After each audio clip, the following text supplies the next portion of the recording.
Баршаларыңызға қайырлы күн, қалдарыңыз қалай?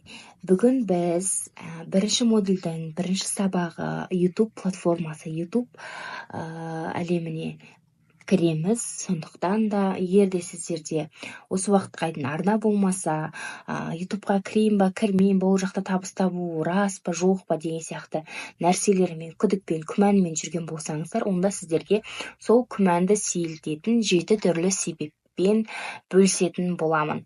Ендеше кеттік. YouTube'ты білесіздер, иә? Брендті, бизнесті, немесе жеке жобаны алдыға жылжыту үшін, яғни продвижение жасау үшін, танымалдылықты арттыру үшін ең қуатты платформа екен. Сондықтан кірмеген болсаңыздар, тағы да айтайын, YouTube'ға кіру керексіздер. Дәл қазір бастау керексіздер. Оның ең бірінші себебі ол монетизация арқылы табыс табу. YouTube әртүрлі табыс көздерін ұсынады. Жарнамадан бастап серіктестік бағдарламаларға дейін сіздің контентіңіз табыс көзіне айнала алады. Яғни сіздер монетизацияға жетпей тұрып та YouTube'тағы бейнелерді, YouTube'тан блог жүргізу арқылы сіздер мынандай планшетті де, мынандай кітапты да, тіпті ойыншықты да, өзіңізді де, өзіңіздің өніміңізді, өзіңіздің қызметіңіздің барлығын сата аласыз. Ол қалай? Мысалға, эксперттік бір блог жүргізесіз дейік, бір өзіңізді мысалы құрт жасап жатсыз, құрттың қалай жасалатынын, оның құндылығы қандай, оның дәмі қандай, соның барлығы деп бүйтіп жеткізетін болсаңыз, сіздің сол жаңағы видеоны көріп отырған адамның аппетиті ашылып дейді, ғой, желаниясы ашылып, сіздің өніміңізді, сіздің курсыңызды, болмаса сіздің не ұсынып тұрды сол видеода, да, сіздің қызметіңізді, соның барлығын сатып алатын болады. Мысалға, клининг компания аштыңыз, сіз монетизацияға жеткен жоқсыз әлі, 1000 подписчикті, 4000 просмотрды жоқ әлі. Бірақ сіз мына уборканы қалай жинап атқаныңызды, шториді қалай жуып атқаныңызды, люстраны қалай тазалап атқаныңызды, соның барлығын көрсетіп, прям анау кім бар, тәштай қылып деп айтады, сол сияқты қылып айтып сол видеода жеткізсеңіз, оға адамдарға өтеді.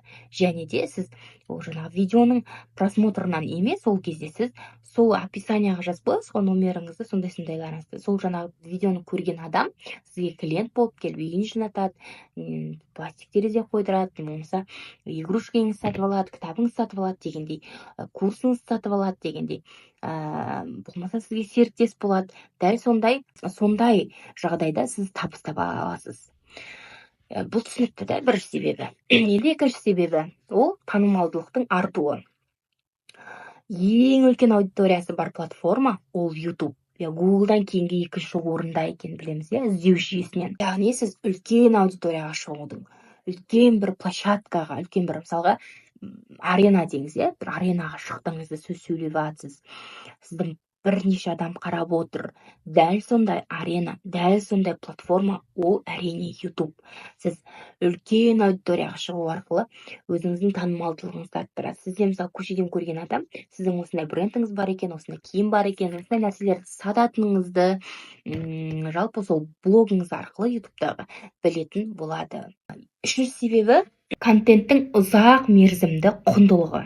Яғни сіз мысалға YouTube'дағы бейнелер жарияладыңыз ғой, сол сізге жылдар бойы табыс әкеліп тұратын болады. Жаңағы сіздің салып қойған бір видеоңыз, егер де сол YouTube-тың нарушениясын бұзбаған жағдайда, YouTube-ын өзі өшіріп тастамаса, сіз өзіңіз өшірмесеңіз, онда сізге жай ғана просмотрдың өзінен бірнеше ай, бірнеше жылдар бойы сіздің картаңызға табыс түсіріп отыратын болады. Тіпті сіз YouTube арнаны мысалға бір мұрагерлікпен де қылдырып кетсеңіз болады. Ал төртінші себебі ол бейне контенттің танымалдылығы. Яғни біз білеміз, пост, жаңағы тексттан қарағанда видео көрген адамдарға ыңғайлы. Яғни бейне контент ол всегда танымал.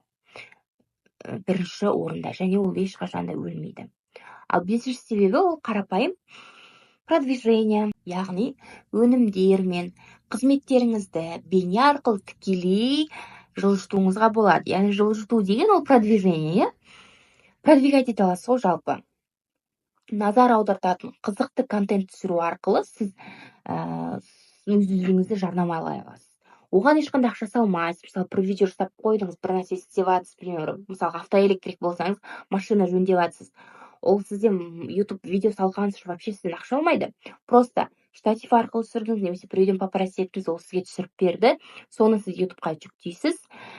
Сол жақта сіз мысалы сіздің қалай жасайтыныңызды, қалай істейтініңізді көру арқылы адамдар сізге клиент болып келеді. Яғни бұл жерде сіз ақша төлемейсіз, таргетке жұмсау керек, маркетингке біреуге, маркетологқа ақша беру керек деп жүрмейсіз, иә?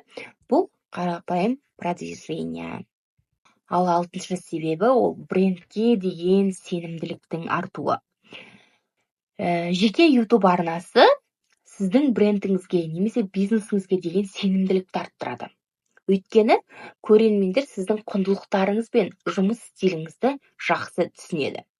Яғни, сол видеодан көреді, сіздің жаңа айттым ғой, қалай жуып жатсыз, қалай сүртіп жатсыз, соның бәрін көргеннен кейін сізге деген сенімділік артады да, міндетті түрде сіздің клиентіңіз болады. Сіз қалай түсіндіріп жатсыз, қалай жеткізіп жатсыз, дикцияңыз қалай, интонацияңыз қалай, соның барлығын көрген адам, әрине сіздің клиентіңіз болмай қайда барады? Егер де сіз жаңағы УТП дейді ғой, сондай предложенияңыз барлығы ол кісінің көңілінен ойынан шығып тұрған болса, міндетті түрде сіздің клиентіңізге айналары хақ. Ал енді соңғы 7-ші себебі ол аудиторияның кеңдігі. Яғни сіз әлемнің кез келген бөлігінен клиенттер таба аласыз.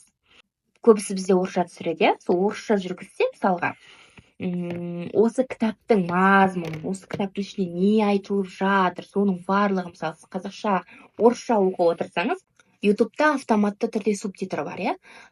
Сол жақта қосып қойсаңыз, өзбекше, қырғызша, болмаса бір ағылшынша, французша дегендей, соның барлығын сол аудитория өз тілдерінде көріп, өз тілдерінде түсініп, сіздің не айтып жатқаныңыз, не көрсетіп жатқаныңызға назарларын аударып, соны түсінетін болады. Қорыта келгенде, ютубтағы жолыңызды дәл қазір бастаңыз. Платформаның барлық артықшылықтарын пайдаланып, бейне контент әлемінде өз орныңызды бекітіңіз дейміз. Неге екенін осы алдындағы 7 себеппен айтып жеткілікті деп ойлаймын. Сондықтан да кірмеген болсаңыз YouTube арнасына ашып, сол әлемге уже ішіне еніп, продвижение жасап, өзіңізді таныстырып, әлемге паш етуге әрине жол ашық қашанда. Сондықтан қош аман сау болыңыздар, екінші сабақта кездескенше.